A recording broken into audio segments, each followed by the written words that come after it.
It is Sunday, September the 24th, 2017, Wrestleview Live number 21. Good to be back. Long break for us. A couple weeks off. I'm Adam Martin, editor-in-chief of Wrestleview.com. We are on the front page of Wrestleview.com. We are on YouTube, youtube.com/WrestleViewRadio, or look up Wrestleview, whatever. Or you can find us on SoundCloud and iTunes. Just search Wrestleview Media, and you can listen to the audio version of the show. We invite you to watch us on YouTube because we put forth a lot of effort. I'd like to think we put a lot of effort forward, if I can talk. A little rattled. Need to get back. I need to run the ropes a little bit, get back into the swing of things. It's been a couple weeks. Not by myself tonight to talk about No Mercy. I am with the lovely Douglas Lackey back on his commentator headset because we got to figure out the microphone stuff. But Douglas, first of all, how are you doing, sir? Oh, I'm doing fine. You're doing? I guess I don't hate life. That's good. Right now. That's positive. You know, after the pay-per-view, everyone's seeming to think, "Oh gosh, Doug must really hate WWE. I'm sure he's not going to watch it ever again until tomorrow." There was differing. So another situation which we've talked about before on the show. Right. And actually, let me do the new fancy split screen I got. We're gonna be like we're on CNN now. Oh, there we go. Although for some reason I'm taller than Doug. I got to figure out the mechanics of this a little bit. So I promise you, I will not be as mushmouth as Shannon Sharp. Okay, that's good. Although he's. I hate that show, by the way. I really grew to hate Undisputed when they were talking about boxing. You could clearly tell that neither knew anything they were talking about, but they had to, fill time. I honestly hate all shows like that. I know. It's just hot takes 5 days a week. It's ridiculous. So Mike Tedesco covered the show tonight on Wrestleview because it was a Raw show. He covers Raw for us. So naturally, in 2 weeks, I'll be covering Hell in a Cell for SmackDown.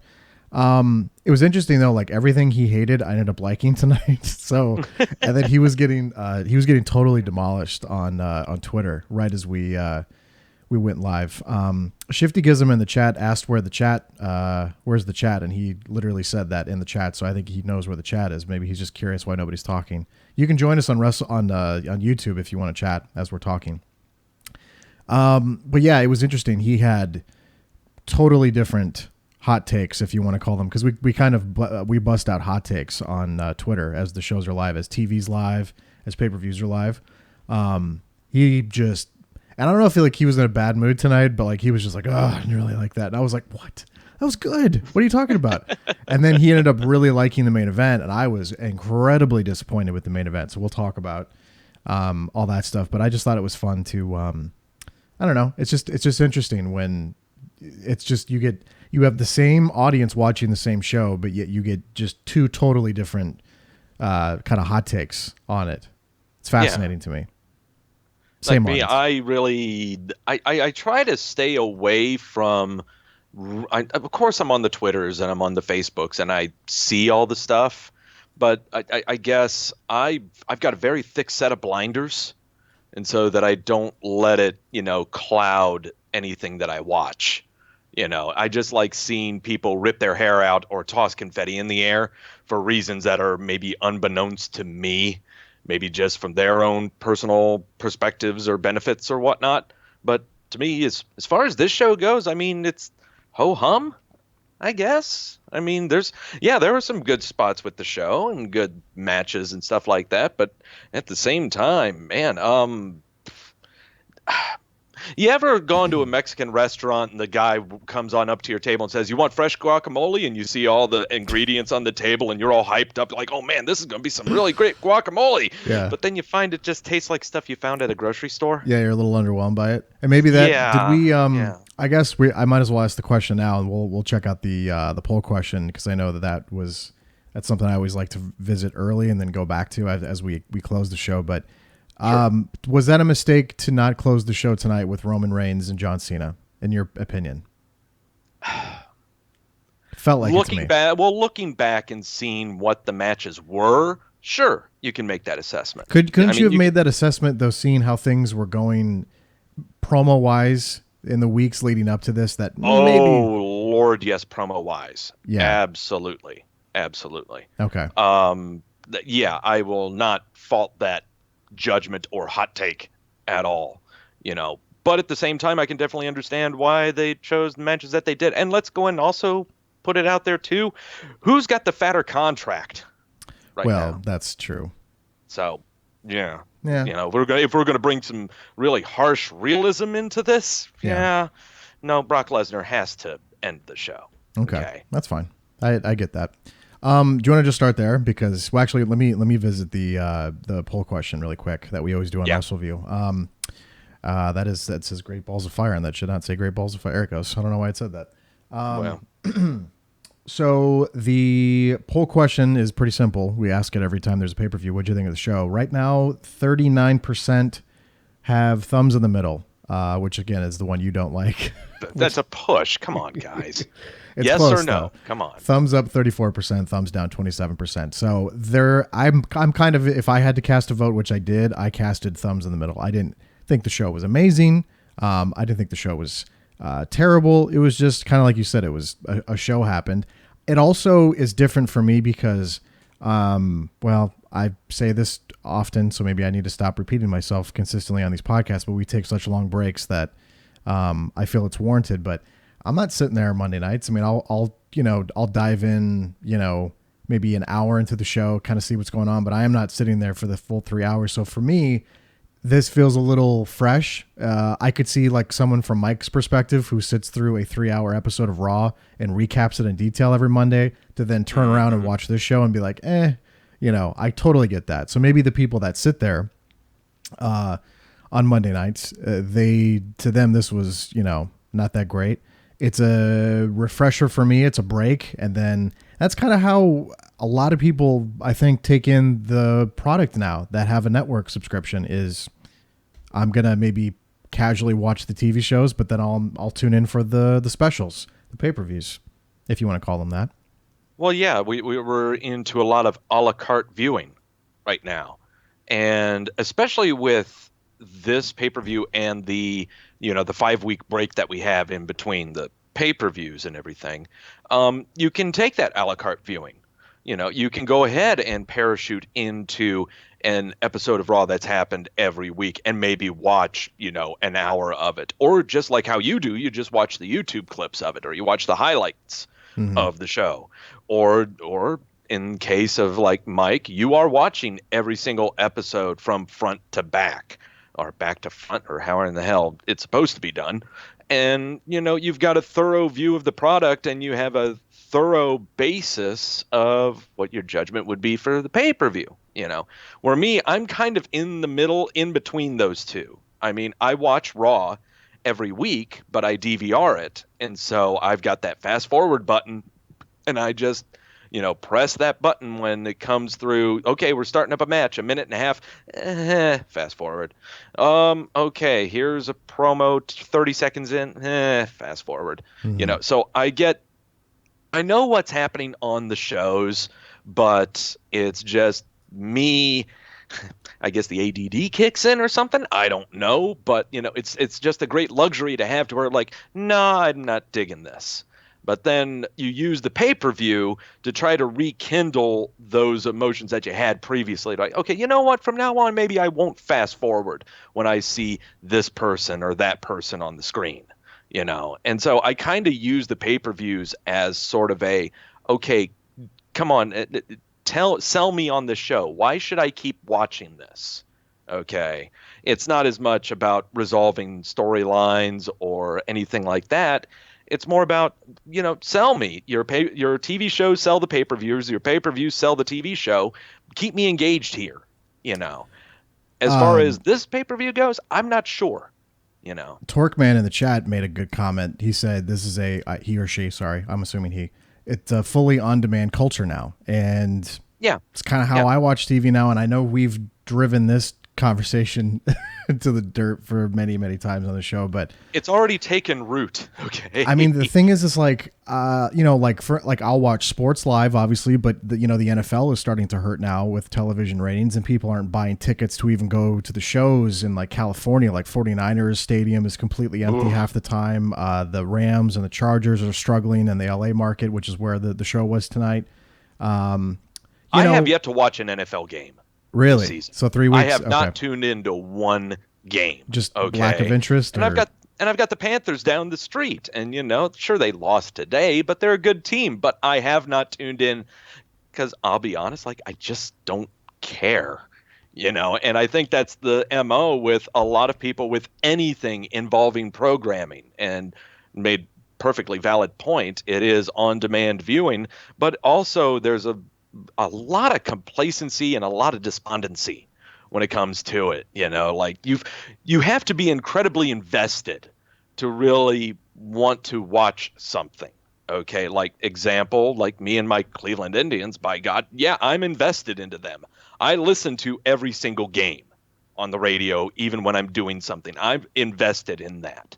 There are other I want to say my girlfriend, she's invested in Orange is the New Black. Whenever a new season comes out, she is on the couch, invested, just binging on it, watching it. And I think there's a TV show or some kind of form of programming that everyone, they invest into and they watch fully. But this is the first time in a very, very long time, and I can't really think about it. It's not just having the WWE network and the power of the DVR, but investment into the pro wrestling product in general has waned a lot for the past 10 years. Okay. And it's all because of, do we want to really have that risk of investment? Do we really want to take our chances with that? And it's good to have breaks like this that we just had that are 5 weeks long. And so we can kind of, make that judgment call. We had it with SummerSlam also. A lot of people came back for SummerSlam after being gone from WrestleMania. And so it happens all the time with pro wrestling, especially the WWE product. But it's about that risk of investment. Are you willing to invest into this and able to face the consequences of the product not being as good as what you thought it was? It happens all the time with the WWE product. You should be used to it by now. And it's hard too because of the nature of wrestling being no breaks. And the shows that you invest in have a break. Game of Thrones is going to have a year and a half break. The Walking Dead has been off for a year, so that's coming back soon. The NFL takes a break. Baseball takes a break. Basketball, although a lot of those sports cultures are now trying to be year-round sports, especially the NBA, I've noticed, where they're staying in the headlines even though there's no actual basketball games to watch. But it's just wrestling. I don't know if wrestling will ever adjust to that. I know I didn't watch Lucha Underground. I never got into it. I watched 2 episodes and I went, no thanks. But they also were kind of going to that formula of presenting shows and then going on a break and then seeing if the audience will come back and want to reinvest and all that stuff. But it's hard with wrestling. I don't know. And I don't know if this is going to work with the network approach. This was a question we had going into this of, okay, now everything's on demand. So, there's no incentive to sit there and watch it live on Sunday. I know a lot of people that are way behind on pay-per-views or catch pay-per-views, and then they get mad when they go on the internet and there's I got spoiled. It's well, it's a live show, so you can't get, upset, but you run that risk, like you were talking about getting into a show like Orange is the New Black. I mean, you could stumble on somebody on YouTube talking about everything that's happened on the show and it would completely ruin it for you. But sure. It is though. I liked that term that Torqueman said in the chat this is an on-demand culture now. So it's kind of, we're seeing the beginning after effects of that a little bit. But to talk about tonight though, keeping all that in mind, what we just said, where you go on these breaks, it was a pretty long gap in between the last pay-per-view though. Was SummerSlam the last pay-per-view? Yeah. Okay. Wow. Yeah. SummerSlam was the last one. Yeah. It's been 5 weeks. 5 weeks. Wow. So that was a big break. That's the longest break that we've had. I think this entire year. Yes, and it's gonna really ramp up. In 2 weeks, we have Hell in a Cell, which is on the 8th. And then 2 weeks after that is TLC, which is becoming a October show. It traditionally been a December show. And then 2 weeks after that, if anybody cares, which we'll get into, is whatever they want to call themselves now, Bound for Glory, Impact Wrestling, Global Force Wrestling. We'll get into that too. So there's going to be a show every other week now coming up in the next 5-6 weeks now. So It's going to be loaded, and we get in these like we experienced this back in July where there was a show like every other week, and we felt a little kind of burnt out. But this, I feel like this show was interesting because they kind of, I don't know if they were aware of that or the after effects of SummerSlam, but they went pretty hard booking Brock and Braun and then Roman and John. And yes, it was, a lot of people questioned the Roman Reigns John Cena booking of like, why are you doing this in September? Like, wouldn't you save this for, Survivor Series or the Royal Rumble or even WrestleMania next year? But I don't know if there was a sense of urgency on their part, if they felt like they just had to just kind of go for it and do something. But it does feel like they probably, I get your, and we'll start with the main event. I guess what kind of made me feel underwhelmed about this was that just as things were starting to get going, the finish just came out of nowhere. And I was like, oh, really? Okay, we're done here now. And it worked when they did it with Brock and Goldberg because they were so sudden and they went at such a ferocious pace. And with these guys tonight, they were, I don't know, it was like we watched a house show match on pay-per-view. It was weird.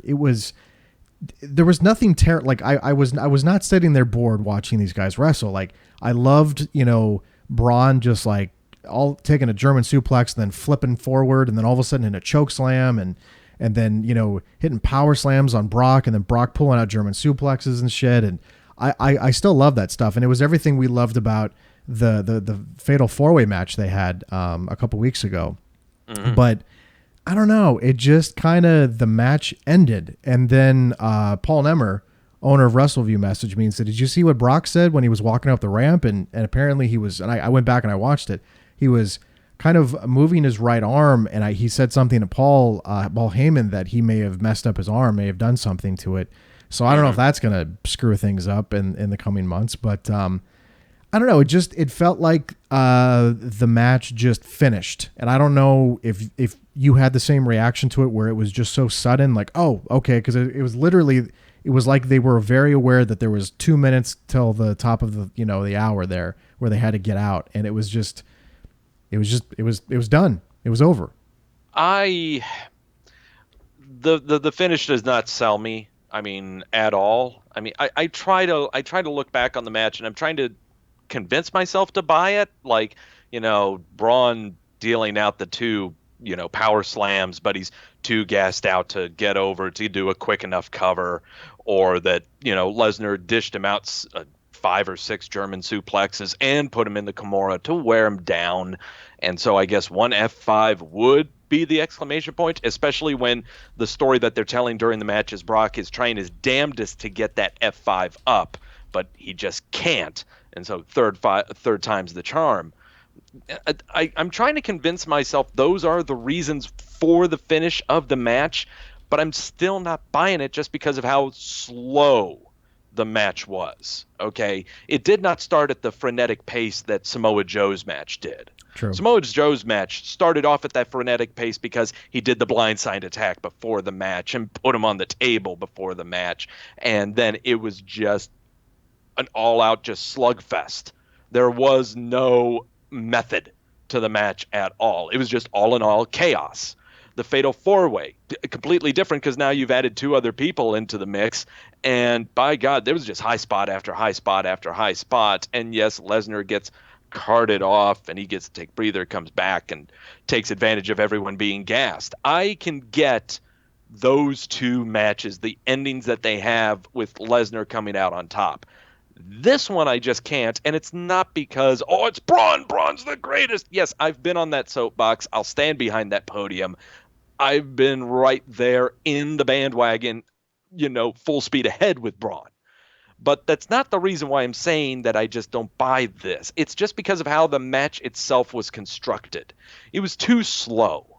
It was too slow to think that the F5 was just going to be the exclamation point on it. Not when you've dealt 4 finishers to Brock, not when you stood your ground in the center of the ring, you withstood the Kimura, and you're still getting up and standing up and everything. I find it very hard to believe that it just took one finisher to take out Braun, when in past matches that he's had with God, Roman Reigns, John Cena, just to name those two recently, and the amount of junk that's thrown up at him, and he still stands up from it and still comes out on top. I find it very, very hard to believe. Okay. So will they have another match? TLC? That sounds delicious. I can buy it there. I think Brock's but probably, I can't buy it now. Is Brock probably done well, I guess we got Survivor Series, so maybe they bring him out for that. But sure. But we should point this out too. Brock is nearing the end of his deal right now. It's supposed to expire in April. A lot of the last podcast we did, it was before Mayweather McGregor and before all the John Jones testing positive for steroid stuff came out. And at the time, we were talking about all this potential of, does John Jones show up at SummerSlam? And do they start? Because John Jones called out Brock after he beat Daniel Cormier. And now all that's just, that's just not happening. Like John's going to be suspended probably for the next 5 years and may never fight for the UFC ever again. So, what that sets up for Brock, if there's still, obviously the UFC needs him more than he needs them at this moment, especially with what's going on right now in that company with the restructuring, the new management. They need pay-per-view draw. They're doling out George St. Pierre in November, and they took a poll, and I guess over 67% of people that are watching the UFC now have no idea who George St. Pierre is, which is astonishing to me. Well, that's what happens when you're not on TV for a considerable amount of time. It's true. When you leave, man, the people forget. So obviously Brock is still a draw for them if he wants to, keep on fighting again. But he has his own hurdle with his suspension, as well. He has to fight that battle. But there's a lot that's going to be interesting, I feel like, going into WrestleMania this year, because that was never really a question the last couple of years of what do they do with Brock or what's going on with Brock. There's potentially no Undertaker this year. The Brock thing is up in the air. Obviously, and this transitions beautifully into what I wanted to talk about next, was Roman Reigns beating John Cena tonight. And it really does feel like we're along for the ride at this point with Roman, of just him. It's the Roman Reigns show right now, and whether people like it or not. And there was very, I wouldn't say super aggressive, but very this is how I feel. This is how I feel. Conversations that go along on our Facebook group about Roman Reigns as a top act in this company right now. There's some people that feel like that he is good to go. He's fine. And then there's some people are just like, no, it's not even close.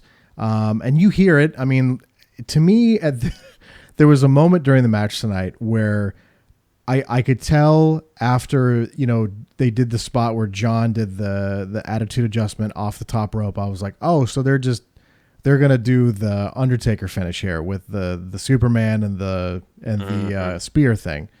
So I knew I could kind of tell at that point it was coming, because they had John sit in the corner where he just had to I don't know what to do here. What happened? What happened? Yeah, exactly. And so it's obviously, and I was like, this has become kind of the new thing, is Roman beats the top guy or the top name, and the crowd just boos. But then you do see the shots of people holding Roman Reigns signs and wearing Roman Reigns t-shirts, and there's that they're trying to make this into the new John Cena Boobird thing, but I kind of don't want to see another Is it bad that I don't really want to see that again? I feel like we got that with John. That was very special with him. That was very unique. And I feel like there could be another approach to Roman. I'm not saying I thought Roman needed to win tonight. It's pretty clear he needed to win. Regardless of what, people think of Roman as a character, but I can see why, though, someone would watch and say, I'm not really into this Roman Reigns thing. I totally get it. I'm over that, but I totally could see somebody watching and going, I'd rather see what Monday Night Football has to offer tonight, Doug, instead of, Roman Reigns struggling to cut a promo, on live television. I can see someone wanting to watch something else other than both that or football. There's lots of other things you can do with your time. You may want to just go to bed. Okay. First off, harsh reality when it comes to why we had this match. I think it has a lot to do with the Samoa Joe injury. I think this was a match they did not want to do right now. I think this was a match they wanted to put in the back pocket and possibly bring out for Survivor Series or Royal Rumble or something like that. I think they were planning more for a Samoa Joe John Cena match, because that's kind of what we got, the Monday after SummerSlam, with Samoa Joe coming out and slugging John Cena after Cena and Reigns have their little moment. But now Samoa Joe, I think he's having elbow problems is what it is, or something like that. So yeah, he's going to be he has some elbow problems or something like that. So I really think it was supposed to be, I believe it was supposed, in my opinion, it was supposed to be Samoa Joe and Cena. That doesn't happen. And so gas pedal down. Let's get this out there right now, which to me, that's a bad idea. Just do something different with Cena and Reigns. Just find something different. You've got 5 weeks to build something. Okay. You've got the time. This is not like Extreme Rules, to where Strowman had to get his elbow cleaned up, and so you had to piecemeal together a 5-way to figure out who was going to go for the title in your next pay-per-view. Okay, it's completely different. But cynicism aside, this match in particular, and the feelings that everyone has with Roman Reigns, and you comparing it to Cena Booberts, there is a difference between when Cena was, climbing up and winning all the time, and people booing that he's winning all the time, and everyone thinking that they're smarter than the average bear, and that, this Cena's getting shoved down our throats. And they do it for a while, and WWE just passively like, yeah, okay, yeah, that's fine. But it took them about a good 1.5 to 2 years to acknowledge those reactions, and so they commandeered it. And it felt organic that they commandeered that to place that into the Cena character, especially when it came to his matches with The Rock at WrestleMania for 2 years. Oh, yeah. There's a difference between commandeering an organic reaction and trying to manufacture an organic reaction. Sure. I feel like that's what they are trying so hard to do with Reigns, is trying to manufacture the organic reaction. Whether it's supposed to be the specific one that they've been getting with John Cena or not, I don't know. But there is a big difference between commandeering and manufacturing. When it comes to Reigns, it just depends on how he as a character and the MO and code of ethics that they give his character, and for Reigns himself to portray on TV, for it to feel organic, okay, or for him to just react to them. The problem is, Reigns doesn't react to the people. He's never reacted to any crowd acknowledgement or rejection. He doesn't do that. He is oblivious to it, and I'm not saying oblivious by the character and the promos that we had between him and Cena. He's just oblivious, period. I mean, he doesn't react to anybody. He does good facial expressions with the stuff that happens within the match, but he is not, when he punches someone and he looks out in the crowd and people are reacting to him, he doesn't make a face back at them. He doesn't point at them. He doesn't, do anything. He's like a football player following the instructions of the coach in a way. Exactly. Yeah. But you don't see him celebrating when he does something. Yeah. That's why people kind of watch football. Yeah. And so, yeah, and you're kind of left with okay, well, if you're not acknowledging me, then why in the hell am I here? Mm-hmm. Where Cena, that's what he did, and it took him a little bit to, I want to say, do that, but he had to acknowledge it in his promos. In the matches, he was reacting to everybody and everything. And so to confirm that fact, he brought it into the promos, saying, I bet you all like me to do a heel turn, maybe a little dance, and that's where it started. The heel, yeah, I remember that. That was funny. Okay. And that's where it started. And he acknowledged the crowd's reaction. Okay. Reigns ain't doing any of that.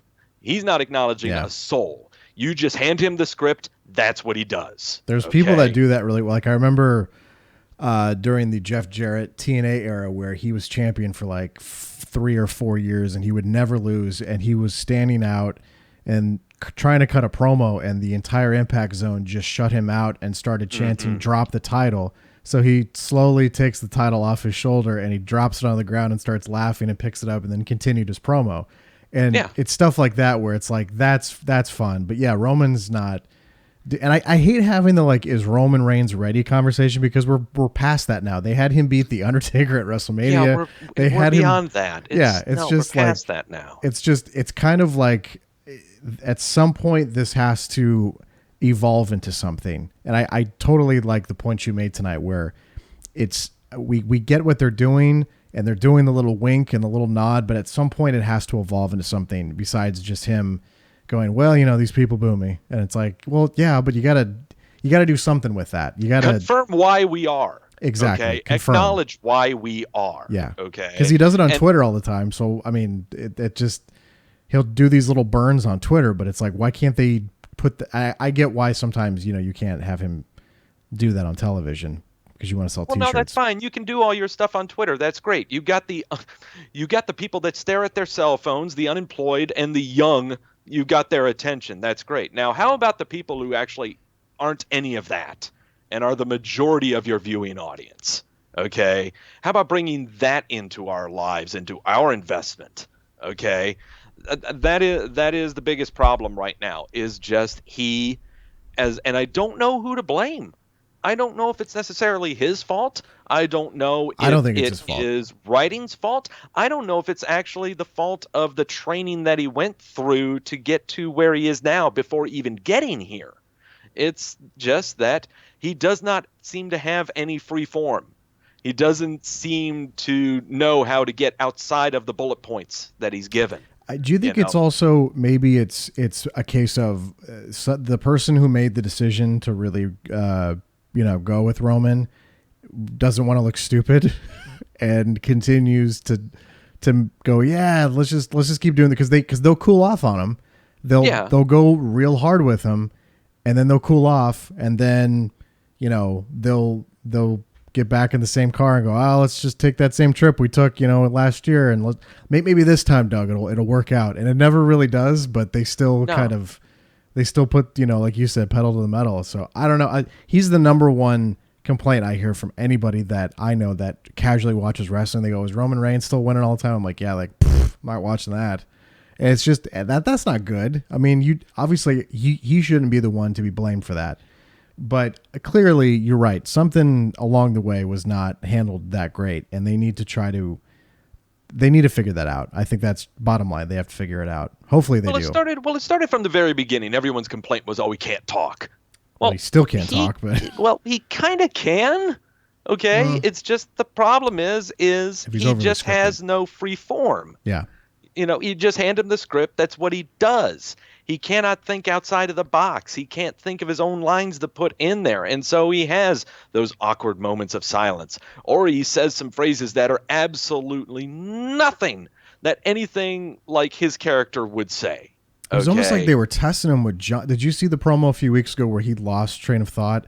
And John's like, go ahead, I'm here, I'll wait. And it was like, oh no. And it reminded me, I liked the example you set with Cena on The Rock, where they were kind of jabbing back and forth on the mic, and they were really trying to challenge each other, because you could tell there was a little animosity there from comments made.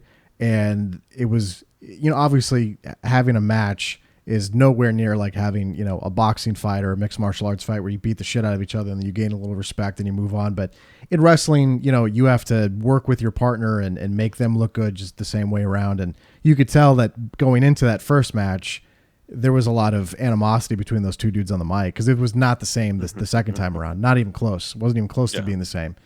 And I felt that with Cena and Reigns, where Cena was kind of tossing some pretty heavy hitters out there on the promos, and Reigns would respond. Like, I didn't totally hate the stuff Reigns said on Monday, but again, he gets killed. So it's weird. He's very hit and miss with me, but like sometimes he's really good and he executes fine, but I don't know. There's just something missing there, but it was pretty clear he had to win tonight. Cause what did you make of the John Cena kind of, farewell? It wasn't a complete farewell, but it was. It wasn't a farewell. He's done that before. He's done it before, but we're getting pretty close though, I think. Do you think we're getting close? How many more years? Or maybe a year? Maybe less? Oh God, no, more than that. More than that? Okay. We're just No. He's going on a break. He's digging his part-time regiment here, and this is not. Let's dare not try to compare this to The Undertaker right now. Okay. He's in way better shape. Yeah. Okay. He takes care of himself a little better. He is not 15, 20 years older. Okay. I mean, he can still go. He can do the major pay-per-views. The problem is if you do that, then whenever you bring John Cena in, it better be for something really important. Okay. It cannot be just for a random match on SmackDown. It cannot be for just, to put over this one guy that you pray will have a rub of some kind when you do it. Okay. Not every match that he is going to have kind of the effect that the AJ Styles match had. Okay. It's got to be something important. It's got to be worth the investment that they're wanting to put into the talent that he would be in the ring with. That, i.e., Samoa Joe. That wasn't going to happen. Okay. Mm-hmm. That's going to be pushed onto the back burner, and that's going to happen later on down the line. That's the reason I believe he was brought to Raw. It wasn't the push for the Reigns match was to be for later on down the line. Okay. That's why I really think that this whole program, this whole program could have been a lot better. What happened that we had thrown at us for 4 weeks with Cena and Reigns promos and just bombs and grenades being launched from one end and the other guy just throwing spitballs, that was supposed to go on for at least 3 months. Okay. To have it condensed down to 4 weeks and then have this, I hope it's not the resolution, but it kind of feels that way. Man, that really lets them steam out. I have absolutely no idea what they have in store for Reigns at all right now, unless you're going to have him going against Lesnar soon. And we figured that was going to be happening soon anyway, but for the love of God, I can't think of another time after a pay-per-view like this one to where I look at Raw now and you're like, and I'm what? like, man, the shows were great, but oh my God, is it going to sting tomorrow? Yeah, and Monday Night Football's show's going to be really bad. And football's back, so good luck with that. That's not going to be fun. What did you make of old Cesaro bashing his front teeth on the on the corner there? Jammed him in. I'll toss a photo up here on the screen. It was not good. So he took it was a catapult from Dean Ambrose, I believe. So this time Seth Rollins leaped a little too far. Yeah. Misjudged. And he forgot to bring some ketchup to eat that post. Yeah, so he basically took the post spot as he's supposed to, but most guys slap their hand on it. And Cesaro, I don't know if he just wasn't ready for how fast it was coming or how much air he got, but he smashed his 2 front teeth, and he was bleeding all over the place. At first, I thought like maybe he just busted his lip, and then when they did the replay, I was like, oh my God. So that is terrible. When he recoiled from it and he was grabbing his top, that jaw, I was like, okay. And then they showed the next shot of him and just blood all over his face. I'm like, oh Christ. Yeah. Oh, are you kidding me? And they kept showing the replay of him jumping into the post, and I'm sitting there going like, in the back of my mind, I saw that happen, and then in my mind I'm like, this right here is why I hate independent wrestling. Really? These guys just go all out, balls to the wall, fling themselves everywhere, misjudge spots, misjudge distances, misjudge everything, and this is what happens. But Cesaro's no spring chicken, though. I mean, like he isn't. He isn't. I don't know if he just got excited or something. And usually it's Sheamus. He was very excited. Well, usually it's like Sheamus like kicking somebody in the face. He's usually the culprit. I know a lot of people were pissed when he kicked the teeth out of Jeff Hardy's face a couple months ago because he has, there was. I think the Wrestling Observer did like this thing, showing all the people that have been injured working with Sheamus. And I'm not saying the guy is innocent by any means, but Seth has hurt a lot of guys too, and he gets a lot of shit. But many people have hurt others. I know. Okay. But there's people like Seth and Sheamus that have and then there's like a Mr. Kennedy too who has a pretty bad track record, but it's happened with all of them. It just happens to be that the one person they happen to hurt is the one guy that some people at the Observer, can identify with, have a hard on with, or have gotten drugs from. I don't know. They don't like him. Well, if you don't like, I wouldn't say that, but if they don't like somebody, well, I know you said it, but I just did. It was They interesting. had a drink though. with him, and so, oh no, look what they did. I've got to find a piece about him. Oh, they've hated Sheamus over on the Observer for a long. I don't know why. I've always enjoyed Sheamus. Like I know he's hurt people, but I mean it's fucking professional wrestling, you know. Because he looks like Triple H with ginger hair. He does. I hated Triple H all my goddamn life. He's had so many matches with Triple H. Oh my God, they're doppelgangers. He does get a little rough at times. But that was pretty nasty though when they did the close up. And he finished the match too. Like he took a little breather on the outside, and they looked at him, and he came back in, and he's gonna be talking like this probably for about 24 hours. But other than that, poor dude, man. Hi, Sheamus. Let's go. Can you imagine doing that? And then like, because of course I'm sure the first thing he did was took his tongue, and he probably went like, and then he's like, oh fuck. Oh God. When they have that, and I'm gonna go back to the photo. That photo I got, that was the genuine.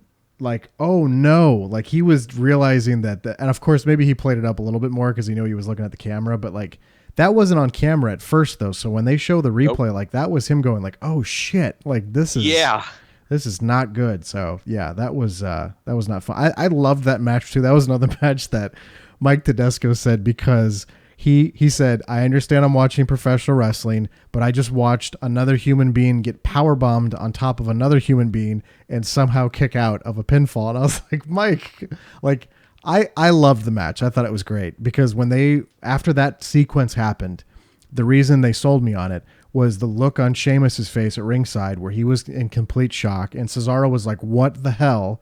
And I just loved the whole audience kind of collectively joining in with them, being surprised. But old Mikey Tabasco was not a fan of that, so yeah. Well, I mean, I agree. I can agree with Mikey about going like, oh my God, that didn't end the match. Come on, what else has to happen here? I can totally get that. The only problem I have with it is that God, they're just gassed. Everyone's just gassed. I don't know. And the thing is, again, Dean Ambrose's character is that he always gets the crap beat out of him, and he always gets back up. He's just a big old sack of potatoes. And he can take his beats. So I like that. He can take his beats. He can take his beats. I don't know. I'm drunk as. That was very Steve Brule of you. Just to toss that one out there. I like that. He's just a tough guy. That was a great match, though. I thought it was because there was a criticism that these guys have wrestled too much, and I totally understand that because they've wrestled way too much. But it was good. It was really good. So, thumbs up from all those dudes involved. Fun stuff. I also want to talk about, and then we'll hot take the rest of the card because I know there was still a couple of the matches, but. Enzo Amore winning the Cruiserweight Championship. So, bottom line, like, okay, and we've had this we've had this conversation many times on the show that 205 Live pretty much stinks. I don't know why they continue taping that show after SmackDown. It's just a show. I get it's called 205 Live, so it has to be live. But it could be a 30-minute show versus an hour. And what tells me even the fact that they don't give a shit is that when you go to just as a test and see, go to WWE.com on like Wednesday morning or even Tuesday night post SmackDown. Like everything's focused on SmackDown. And of course it's going to be. But I remember like a week ago, there was like nothing on the front page about 205 Live. You had to literally seek the 205 Live page in the show section to even have even known that show even took place that same day. Like it's just very irrelevant. Now I understand bringing Enzo in. They're trying to implement some interest there because he is a popular character on television. But there's this aspect of Enzo where it's hilarious to watch him get the complete shit beat out of him. And he did that again tonight where he was just, and for a guy, that gets a lot of flack, he sells really well. Like maybe he overdoes it too much where he looks like he's got a concussion every time he gets punched. Maybe it's a little too much, but I think it's hilarious because of just the way he looks with his like crazy hair and his crazy eyes and his weird Beetlejuice outfit that he got on tonight. It's one of those things where it's like, I don't know why I'm watching, but there's something about this that I know I have to pay attention to because it's just so fascinating. And he's just one of those guys that between the very good mic skills and the stupid dancing and the weird costumes he wears, and he's, for all of his faults, and believe me, there's a lot of them, he's someone you pay attention to, I think, when he comes on your television screen. He keeps your attention. And he did that again tonight, with the promo, and then obviously getting beat up the entire time. And then I loved him going out, grabbing the title and mocking Neville with it, and then kicking him in the nuts. And I thought that was great. I love that. I understand why someone would look at that and find that to be completely silly with how long they've been giving Neville, this big title reign. But, as good as Neville has been, they need to do something to make that show interesting. And I think they did that tonight. I don't know if that's going to, change things around magically by any means, but I thought that was great. I mean, yes, he's not a heel and he did kind of a chicken shit heel thing to win, but I liked it. I thought it was hilarious. As if baby faces hadn't done that stuff anyway. I know. Okay, I'm sorry. I saw the reactions. And everyone just Freaking decrying and defaming. Going like, how could they have him do this? I'm just Eddie Guerrero. Yeah, all the time. That's all I got to tell you. Okay.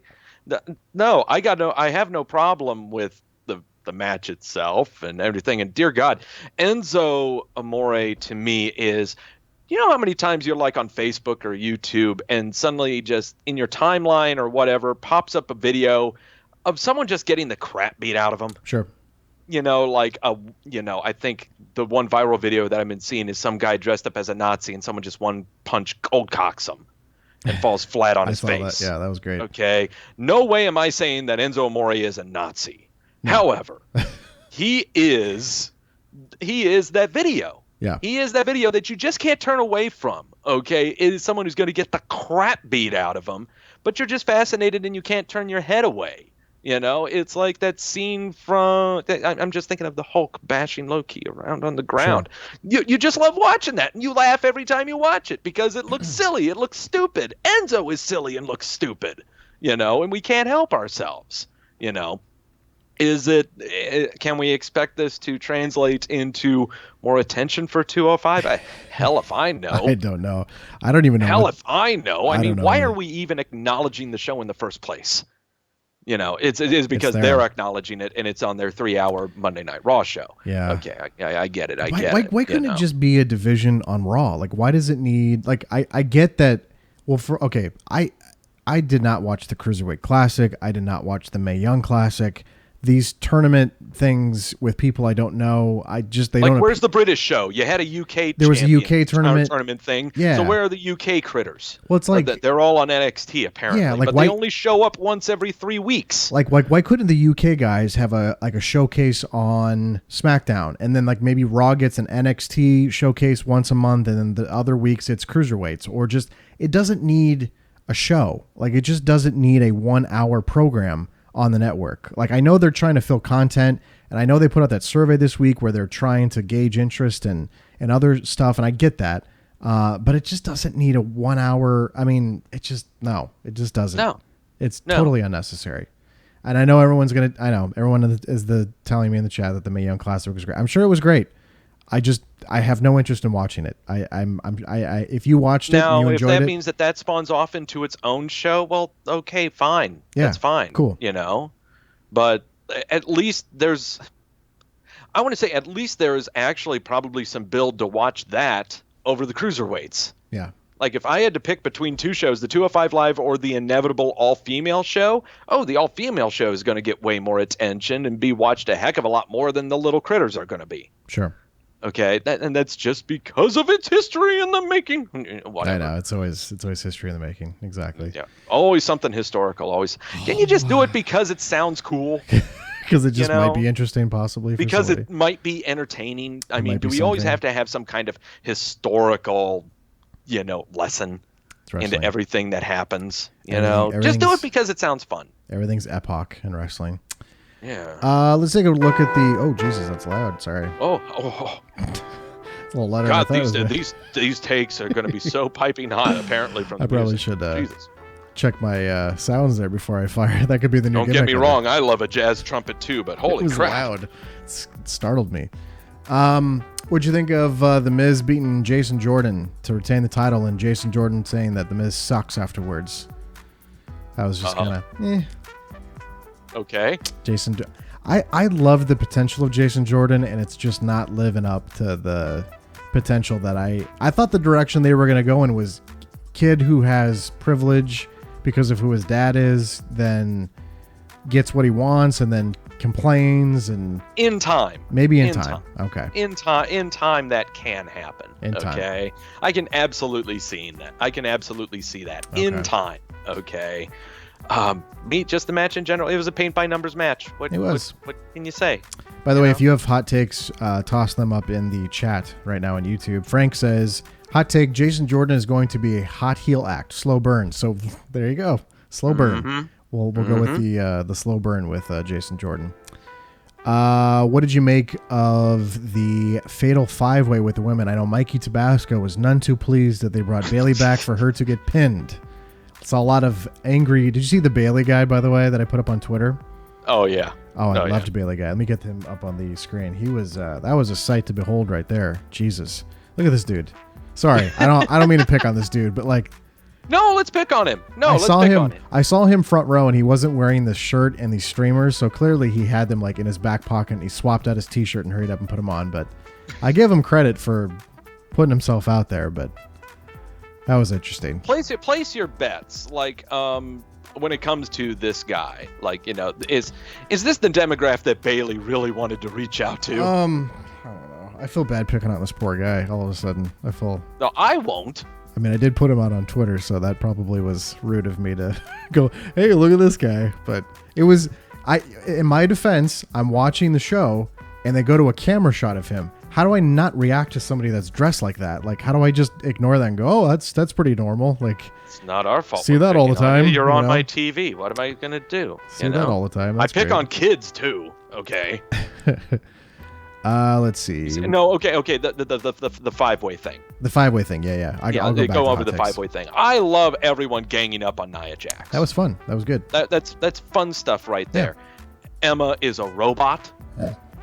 Yeah. She has facial expressions that make cardboard boxes look like Picasso paintings. She's a little, there's not a lot there anymore. I thought there was something. I don't there. know what the hell. What is she? I don't know. She was. I like my phone and Twitter. What? Yeah. She's she? She kept going me. She kept just. I'm like, okay, so she's. I go, yeah. You're all Australian and and okay. Your lipstick is weird. She's got very powerful lipstick. Yeah, it's blue. But yeah, it was a pretty good match. Sasha was all over the place. Sasha Banks was all over the place. I hate Sasha Banks. I've never hated a wrestler more than I've hated Sasha. It's just terrible. I hate everything about her. Continuity. No. And she's not even a heel. Like if she was a heel, I'd be like, good job, you did your job. But she's not. And like I don't even know what she is still. Like she's the opposite of what she was in NXT still. I keep repeating myself, but I have to because they keep just having her like I hate Sasha Banks so much. I get angry when she comes. It sounds like whenever you see her smile, you're just yelling, "Oh fuck you!" It's just not it's an unorganic wrestling character. It's just like, I'm the boss, and then like she struggles to speak, and it's just like, no, it's just terrible. I hate Sasha Banks. Brian Farmer hot take: Starrcade returning is great. It being an unaired house show is typical of how Vince treats WCW. Well, yeah, it wasn't his company, so why would he prop up a company that wasn't his? Like, Brian loves WCW, first of all, if you're not aware. Okay, well that's fair, and that's cool. And there's a ton of content on the WWE Network where you can relive that love of WCW. But this idea on the WWE Network. Well, yeah, but this like idea, like I always see this, like people like bring back Halloween Havoc and do the goddamn War Games, Doug, and it's like, but that was WCW. Like that's what made them WCW. Like why would you? And I get it, people that love WCW and saw what happened with Sting and Scott Steiner, and they get very mad about this. It's a touchy subject. Well, my thing is that I can get out some people. Well, bring the gimmicks that they had in WCW. We are not bringing out fucking Hog Wild. I don't want to do Hog Wild. Okay. But Starrcade. We are not going to Sturgis. But what does a Starrcade special do? I mean, I guess like you could bring out some of the old stars, which they're doing at that show. But they're doing this because there's a event called, I think it's called Wrestlecade, that's been going on for years that bring together all the old stars, and they're obviously competing with it. So. I mean, that's pretty much the reason why this is happening, but it's not just that. It's that, you know what, if you want to talk about history in pro wrestling, yeah, you do talk about Starrcade. I mean, it was, It was, yeah. It was a legitimate pay-per-view, rival to what spawned the Survivor Series. Yes. So, I mean, there's legitimate history to talk about with that. Which I get. I love the fact that it's right there in Greensboro. Okay, It's not but maybe an hour and a half away from me. Yeah. Okay, That's I fine. may have to check it out. That's fine. Especially now that Ricky Steamboat is going to be there. Who? Ricky Steamboat or Steamboat? Apparently, I think it was one of our Forgot about this. The reporter. Intrepid, yeah. In that, Sandro. It's called a Ricky Steamboat. The billing yeah. for the Greensboro show, and there were so many typos. There was like Booby Rude. Booby Rude. There's Booby Rude, Ricky Steamboat, Andrew the Giant was your favorite. Andrew the Giant's my favorite, and everyone's having a cow over how it looks. I'm like, That's guys, right. It's Greensboro. I remember one time on Twitter they referred to Sting as String. I enjoyed that one time. So the social media team has a problem. He's just got the baseball bat. Baseball bet. We got more hot takes. Jamal Watson says Alexa Bliss will hold the title for at least 3 more weeks. Is he making fun of the fact how often they play hot potato with that belt, or? Well, that, or he's just thinking Asuka's going to take it away. Or Asuka's not coming in until TLC on the 22nd of October, so maybe then she'll. Is that 3 weeks? Maybe I'm done. No, it's about 4. 1, 2, 3, 4. Yeah, about 4 weeks. Okay, so maybe that's what he was implying. Okay, I think that's that what makes sense. Yeah. Bronx's hot take is Jeff Jarrett in hiding because he's secretly blowing Vince for a Hall of Fame payday. No, he was. We'll talk about that after this one. Well, I mean, obviously we can't talk too detailed about it, but we'll discuss that. So we'll put that on the back burner because I wanted to talk about that strange company. Let's see. Whatever the hell they're called this week. Whatever they want to call themselves. I think one more hot take from Bronx. Oh God.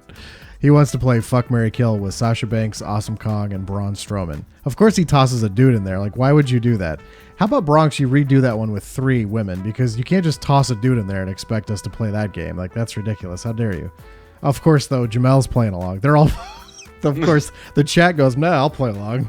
They're all saying they want to marry Braun. Well, I'll play along. Now, first off, you damn well know you let Braun fuck you. Of course, because that's, That's number 1. Obviously. Okay, because he will do whatever he wants, so you might as well just give him what he's always dreamed of, and that's you on a silver platter.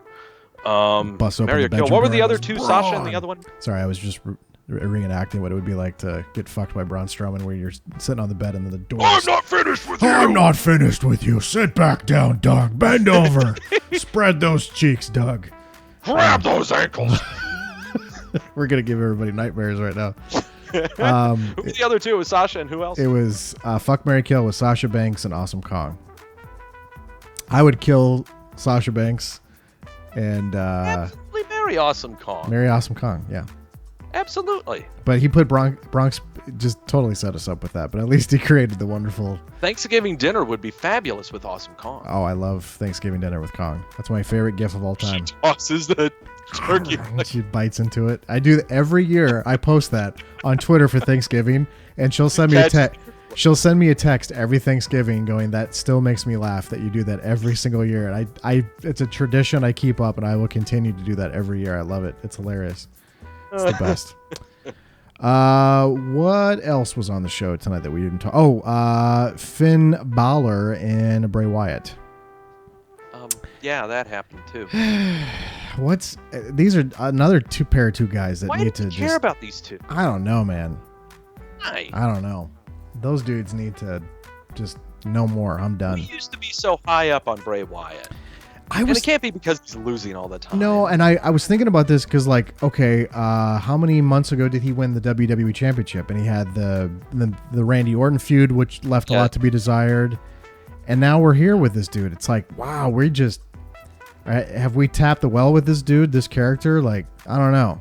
I feel like they got to bring back Rowan and Harper. Yeah, they're not even putting those guys on TV right now. They aren't on TV right now. They have to be bringing them back to get alongside Wyatt. I mean, it's got to be happening. Okay, just for the good of all mankind. Just do that. Balor, dear God, I don't know why. I don't know. Why do people care about why? I think they like the way his jacket is cool, and he pops that collar, as Brian Farmer's saying. So people like watching people pop collars and. Well, let me get the buttons off. Yeah, pop your collar, Doug. I need to pop mine. We'll get a close up on this. Yeah, it's gonna be the Lackey Club. How you like that shit? Lackey Club. Can we get Lackey Club? You better watch out. Like every 3 weeks, I start coming out, and I'm trying to put face paint on my face, but it just looks like I have a tic-tac-toe game going on up there. We should do a Halloween-themed podcast, and you can be Lackey Club. Now, pop that collar, Doug. There you go. Yeah, there you go. Lackey Club. Now everyone has to cheer for you. It doesn't make sense. It's very fucking interpretive dancer. I don't get it. A lot of people like it though. You see all those. I think it was. I want to say it was Frank, maybe Frank or Renee, one of the two. That said that when they were live with the show, they were really hoping everyone wore deodorant because there was like 16,000 arms just all going in the air and wafting BO inside the arena. So that was. Thanks, Finn. Thanks for that little. Thanks a lot. Little taunt you got there, so we can smell all the BO inside the arena. Yes, the yes chant. Yeah, Daniel Bryan deserves blame for that one too. Exactly. Yeah. I'm really liking. Frank says he wants to join the Lackey Club. Dorkman says Lackey Club. The entry fee is 1 bottle of Johnny Walker Black. I think for a Halloween we should do a Halloween themed podcast, and you need to be Finn, but you need to be in the Lackey Club because it would be very easy to do. You just need to get some kind of a jacket and put Lackey Club on the back, and then. Oh no, that's simple. I think I've got a leather jacket somewhere. I need to break that out. I'll dye my hair. Okay. And, we should look at the logistics of the Halloween. I guess there's a October 22nd is the Hell in a Cell show.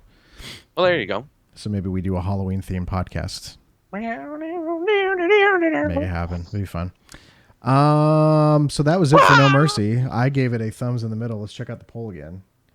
See what people are saying. I'm looking at people are starting to at me these days.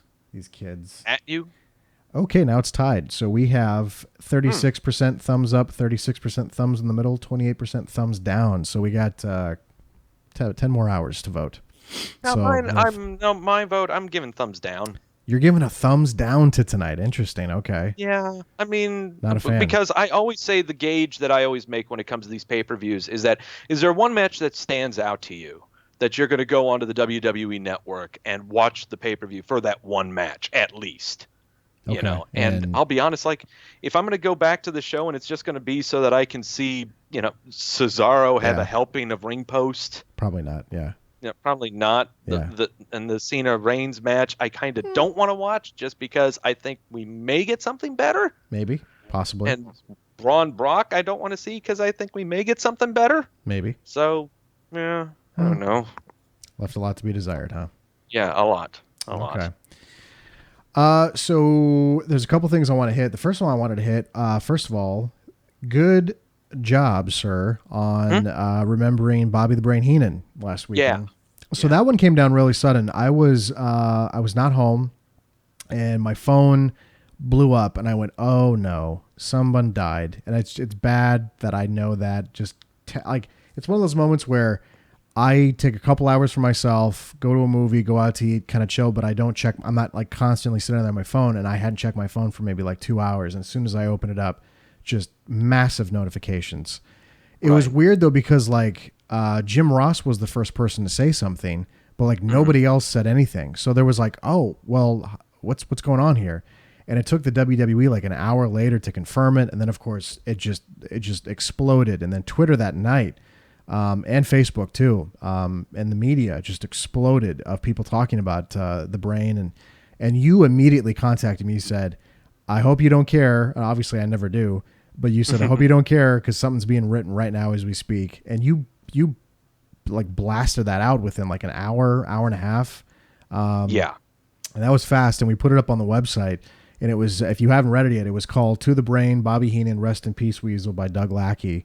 And if you need to find it, if you hit the features link up top and go to featured articles, it's the first one.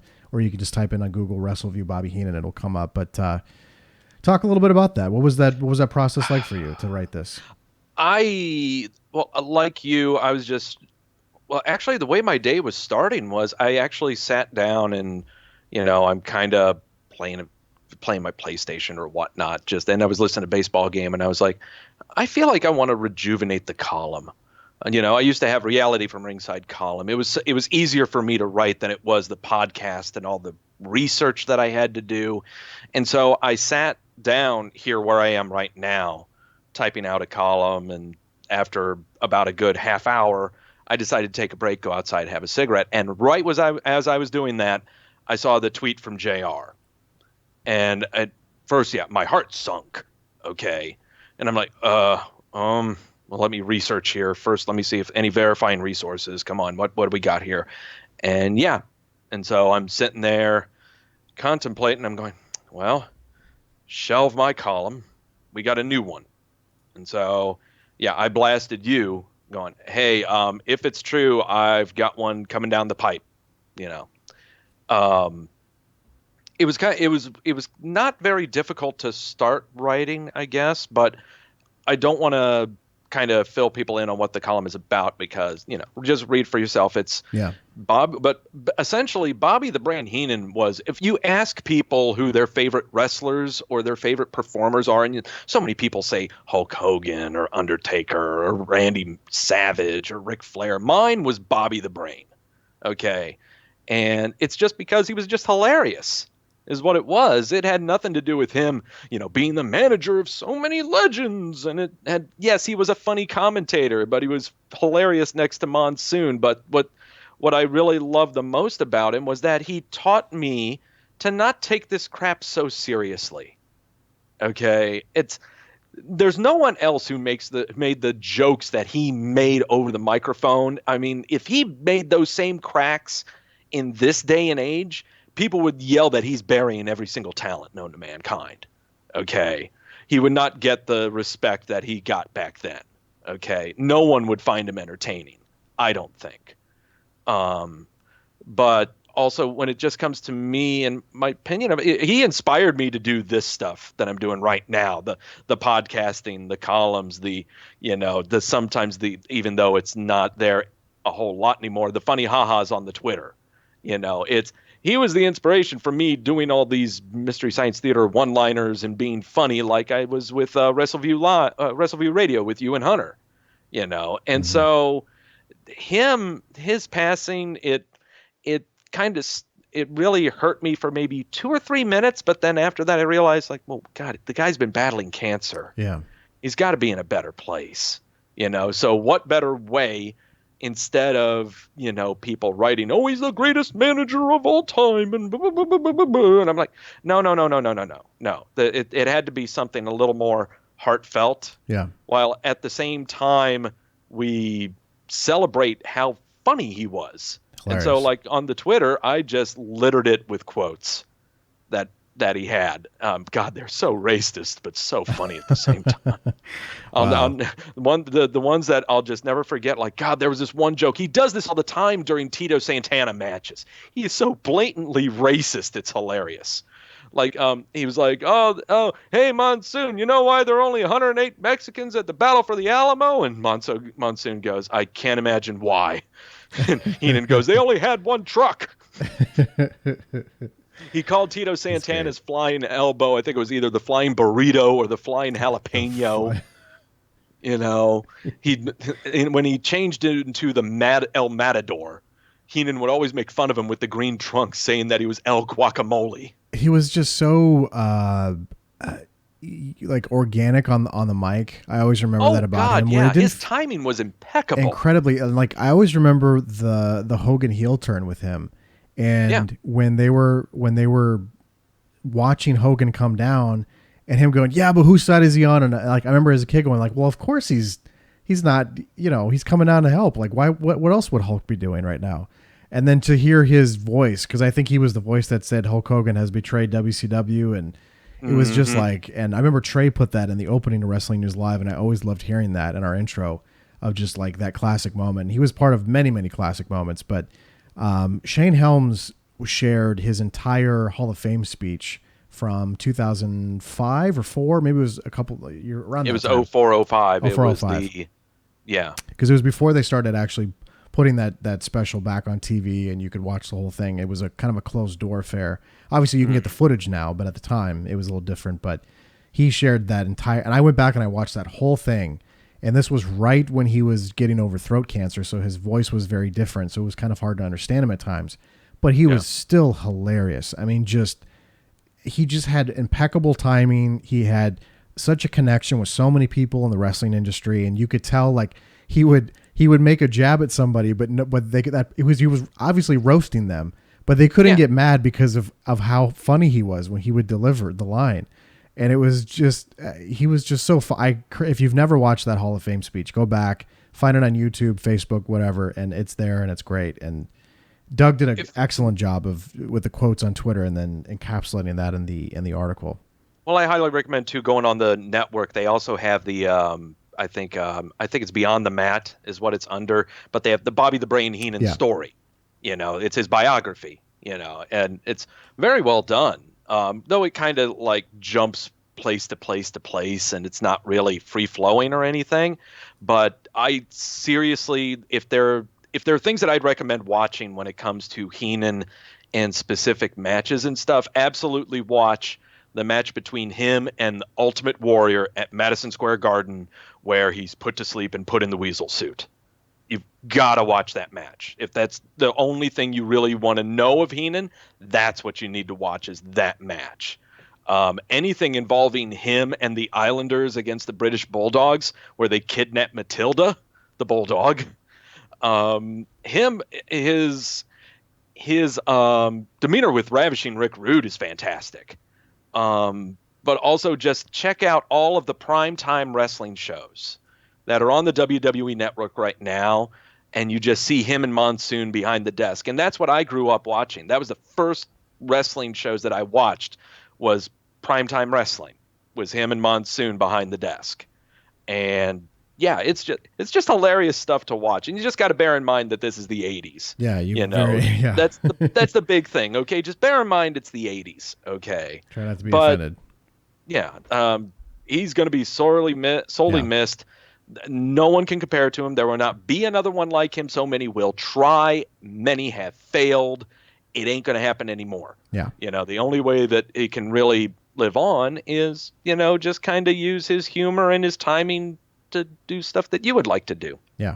Absolutely. In anything in life, and not just wrestling related. Well, it's an awesome job you did. So go check that out on Wrestleview if you didn't get a chance to see that in the last week.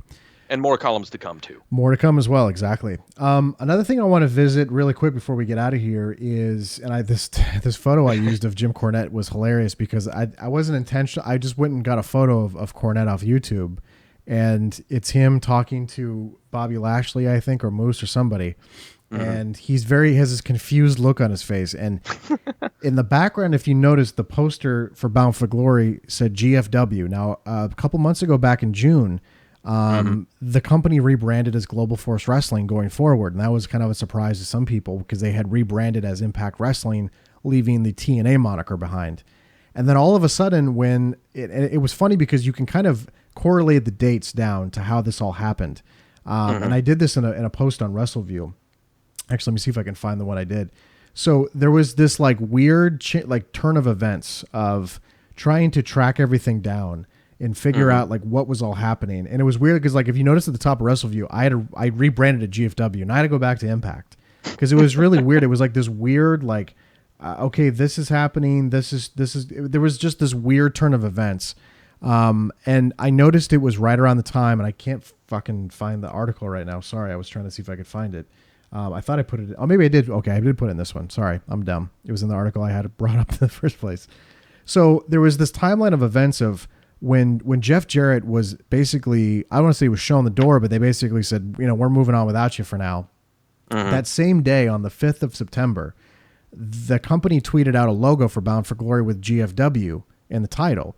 And then all of a sudden, the separate GFW account, which existed prior to Jeff Jarrett coming back to the company, just stopped tweeting. And then all of a sudden, Impact started putting out these images. And you'll see it here in this big image for Bound for Glory. It said Impact and above the logo. And there was this weird moment where I was like reaching out to people. I was like, so are we calling the company Impact again? Are you guys phasing out GFW? And like nobody would respond to me, like nobody. And then I finally got one person to talk to me off the record. And then eventually it just kind of went public among all the wrestling media that yes, they are phasing out these letters and this term Global Force Wrestling, and it's all about all supposedly having to do with Jeff Jarrett no longer being part of the company. He's supposedly coming back at some point, but this is a company that rebranded in March as Impact Wrestling, then rebranded again as Global Force Wrestling in June, that is now going back to the previous rebrand of Impact Wrestling in September, going into Bound for Glory in November. It's incredibly confusing. They're already struggling to have a foothold in the marketplace as a viable wrestling promotion. They decided to run Bound for Glory in Ottawa, Ontario, Canada in November, and Doug, get this, the president of Anthem Sports Entertainment, Ed Nordholm, said he's hoping, and he said this publicly in a newspaper, he's hoping that they'll sell 500 tickets. Not a good look. Not a good look right now. And it's like, I'm at the point where it's like, I gave them, and I shouldn't have done this, but I gave them the benefit of the doubt because I talked to a lot of people that were involved in the process of fixing in trying to change what was already there when they showed up, because there was another regime in there and they showed up and they said, okay, it's going to take us a couple months to clean up this situation, but we're going to get there. And they did. Right. And they finally got there. And then this happens. And then Jeff bails and is forced to leave, essentially. And then all this rebranding stuff is happening. And no one seems to know what's... Josh Matthews is in charge of digital, and even he doesn't really know what's going on. He doesn't know what's going on either.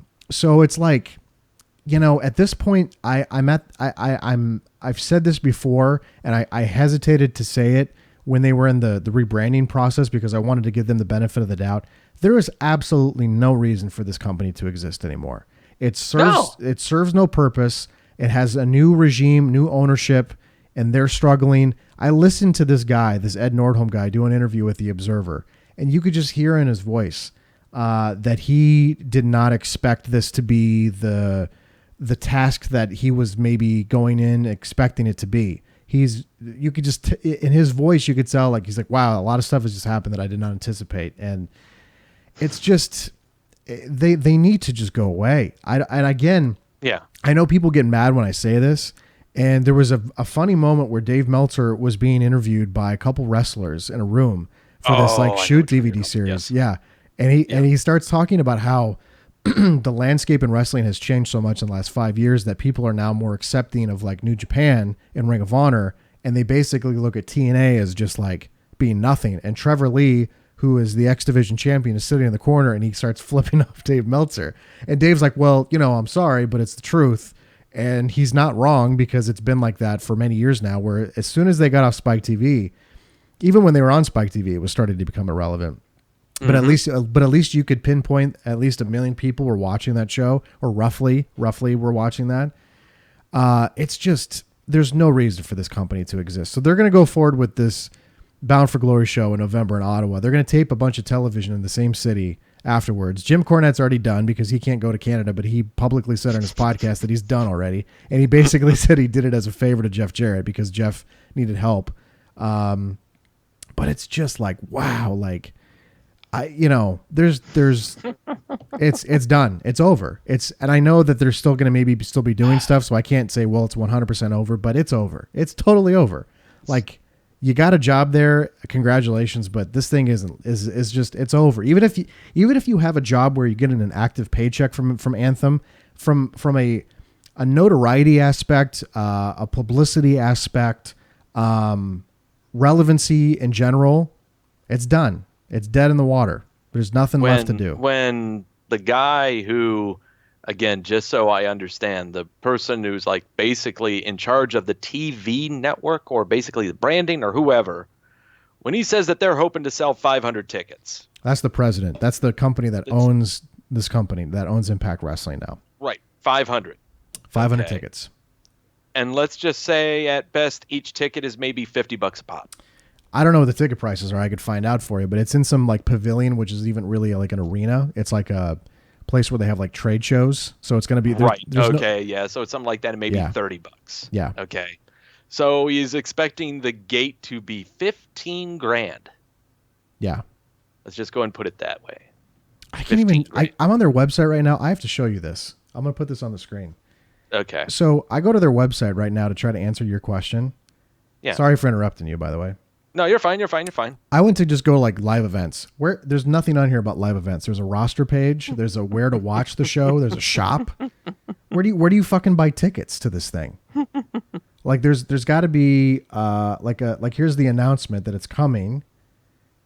But like, what if like you really like, let's say you're listening to us in Ottawa and you're like, I think I'm going to check out the pay-per-view. Like where do you buy tickets at? How will you do that? Like, look at this. Tickets on sale in the coming weeks. So tickets aren't even on sale yet. Is that the problem? That must be the problem. Jesus. Like, fuck me, man. Like it's just plagued with nuisance and it was weird too. Well, I think this is the one thing when it comes to them. Okay. One of the things that's really, I think, keeping them afloat is honestly just acknowledgement. Yeah. Seriously, it's acknowledgement. And it be not just from websites like Wrestleview or the Wrestling Observer or Figure 4 or any of them, but even a presence on Twitter or anything like that. It's just acknowledgement. Okay. The only way that this atrocity can end, the only way that we can finally say that the ashes have settled is when people stop talking about them. Okay. If they are irrelevant, then stop talking about them. Okay. They are, what are you going to do? And the thing is, I don't even know what to call them anymore. Okay. So I don't even know who's there. This pay-per-view's in like what, 5 weeks? So, I mean, we did a show for Slammiversary. Do we just not acknowledge it? Because I literally had to ask everybody on the Facebook group, like, granted, it's fun to do a show with Trey, but like Trey, that was his first time watching that promotion in like 3-4 years. Do we even bother doing a show like this after Bound for Glory? Like what does that accomplish, really? I mean, a lot of people listen to the last one. It really doesn't. It just gives them credence, and it wants them to continue doing what they're doing. You know, I mean, if we're really wanting them to be successful, what we're doing right now, acknowledging them, is not helping. It's not helping, but I do think it needs to be. But I think it needs to be like looked at though, because like how fucking strange is that? Like to just rebrand yourself, then do a 180 and say, actually, we're going to be Global Force Wrestling now, and then 4 months later go, just kidding. Like who fucking does that? Like it's weird business practice. And when you have to ask people who are there day to day in the business and the business side that go to the offices and even they don't know what's going on, it's like it's a mess. Well, even what's worse is that even coming from your perspective, so you call the people directly. Yeah, they don't have the answers for you. Well, that means that they are no longer viable sources. Well, so these are people that stopped taking phone calls, stopped answering emails. Like they were so engaged. And that is step one. Yeah. They were like, there's your step one of the killing of acknowledgement. Oh yeah. Like they were very like, we want to re-engage with the wrestling media. We want to, be very transparent. And then when it's time to be transparent, just radio silence. It's just total radio silence. Like, oh, cool. All right. It's a mess. I had to obviously bring it up because I just thought it was weird. It was just really, it was very strange behavior. I know we're giving it credence by talking about it on a podcast, but that's what we do here. We give reactions. We talk about shit. I'm not gonna stomp on our own. No, I get that. I'm not coming at you at that. I'm saying it's just like, I get what you're saying though, that maybe doing a podcast post Bound for Glory is a waste of our time, because I don't think a lot of people are going to be watching that show. First of all, I don't think a lot of people were watching the show, the Slammiversary show in June, but I don't know. We'll leave it up to the people as always. I didn't realize people wanted me to talk about Mayweather McGregor with Hunter, but holy shit that they speak up the night of. So fuck, I don't know. Maybe they, I don't know. Well, I think it's fair to say the fanfare for Bound for Glory will be considerably less than that. Yes, considerably less than that, obviously. Was there anything else? I don't think there's anything else I wanted to hit. I don't know if you had anything in mind you wanted to bring up. All I know is we have a lot of pay-per-views coming up in the next few weeks. All I know is when it comes to stuff that is, profit-minded like WWE, they have got in the next 7 weeks 3 pay-per-views. Yeah, they got Hell in a Cell October the 8th. Yep. TLC October the 22nd. Yep. TNA Impact, whatever you want to call it, has Bound for Glory November 5th. And then Survivor Series is what, the 19th? Yep. Okay, Jesus. So there's a show every other week till through November. Mm-hmm. Yep. If you want a break, honey, you know. Well, I'm going to leave the Bound for Glory thing up to the Facebook crew if they want to actually have us sit here and talk. I won't put you through that pain if you don't want to watch that show, because I know. No, I appreciate it. And the thing is, I don't think I need to convince anyone. Yeah. You know what my opinions are. I don't need to give reasoning. Okay, yeah, you're good. Everyone knows what mine are. Yeah. Okay. No, we're good. I am not one to, you know. I would love to hear the positives. Knock yourself out. I am not going to denounce you for that. I'd like to hear what. Yeah. No, I get what you're saying. That's fine. You know, I mean, it's just yeah. We'll make it. We'll figure I made it out. the prediction that this sucker was going to fail, and it essentially did. It has, but there's still, for some reason, they've been shot 20 times and they just keep on walking towards Doug with the gun. So I don't know. I don't know. Anthem stepped in, and there was that report a couple weeks ago too that said Anthem was ready to pull out already, and they were like, no, we're not doing that. No, all it is just that walker that is just a torso crawling on the ground. That's pretty much what it is. It's what it is now. Okay. Frank said he'd like to hear a Bound for Glory review if Doug did the old Benny Hill music. He misses the Miss Tessmacher. That's what you used to say. Yeah, we could do that. I'm sure I will find some poorly written reviews. It would be a short podcast if we did the Benny Hill version. We could come on and do like a 4-minute, like, okay, bye, everybody. People wouldn't very fun. They'd be like, what the fuck, guys? Though those were funny bits that we did. Maybe. Where Andrew the Giant came from. Andrew the Giant, yeah. I did enjoy the Impact fans didn't think they were very funny, but I enjoyed them. That spawned Hunter's, if you watch TNA, you're going to hell rant, and so. And he would just tune out whenever I would talk about it, and I'm being funny about it and everything, but he would still take it way too seriously. He would get very angry. And he was always sloshed half the time, so that was always fun. That fucker loves to talk about boxing and mixed martial arts, though. God damn it, man! You just bring up a fight, and he just starts. Man, he was going full. We did a show till like almost like 3 a.m. I was like, oh Christ, yeah, dude. We were going hard, but yeah, it doesn't give a shit about wrestling at the moment though. Mm-hmm. So there you go. What are you gonna do? All right, Douglas. Let's put this thing to bed. Let's give it a catapult to the corner and bash our team. That's so weird of me to say. I honestly feel really bad for Cesaro because that had to hurt so bad. Because there's so many nerve endings in your teeth, and then to just got them jammed up there. Oh, so he's gonna get some nice caps, some nice twofers in the next 24 hours. Hey, Seamus, let's do that post show. I wonder if he's gonna keep it. I wonder if he's gonna keep him out just to mess with people for a day on the show tomorrow if they show anything. But he should wear a face mask. He should wear like a hospital face mask with a smiley face on it, like Cody Rhodes. Yeah, like Cody Rhodes or something like that. You know. Go. He's also not pleased that there's going to be a Starrcade in your neck of the woods. I don't know if you saw that, but who, Cody? Yeah, he's not a fan. Oh, Cody's not a fan of a lot of things. He's angry. I'm like, you're the Ring of Honor champion. You work for New Japan. You're making good money. Why are you so angry all the time? Because he made bad business decisions. That's why. He's angry boy on the Twitters these days. He's very, very angry. Apparently, he had his Clash of the Clans account deleted or something like that. I don't know. It's a good reference. Cesaro plays the shit out of that game, by the way, just so you know. Cody did too. Yeah. Played the shit out of that, and he spent a lot of money on it too. He was just not too pleased that Starrcade's happening without him. I think because it's happening without him, but I don't know. But probably he won't say that though. Yeah, he has to make it about him, unfortunately. But no reason to be angry, Cody. You fucking wrestle in Japan. You're the Ring of Honor champion. Everything's fine. You do you. Exactly. You do you. Everything's fine. Be thankful you don't have to be in Greensboro. Exactly. How about that? I mean, it's not exactly the entertainment capital of the world here. Okay. Everyone gathers at the Waffle House in Walmart. Seriously, it's Greensboro, okay? Seriously, Adam, I will take you to Greensboro. You'll want to happily go back to Iowa, okay? Seriously, okay? This is not some grand place where there are temples of pro wrestling everywhere. No, there is an Ingles, a Piggly Wiggly, Walmart, and Waffle House, okay? That's it. We're lucky to have one McDonald's. There's not a lot going on in Iowa either, so I don't.